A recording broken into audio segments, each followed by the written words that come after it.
Hi guys. Hi Bray. Nandito kami ngayon sa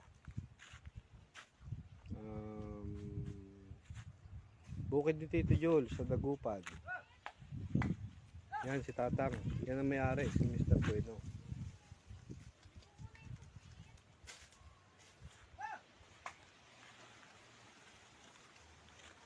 Okay.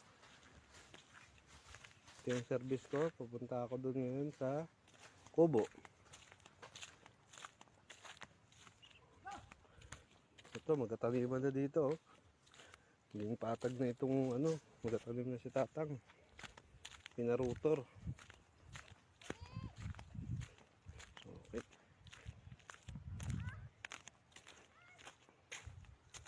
May mga prutas dito ng kasoy.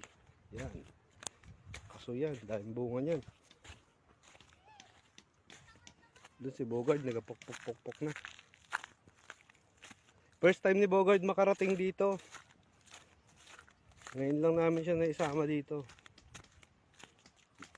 Nagustuhan niya. Kung gusto niya dito eh.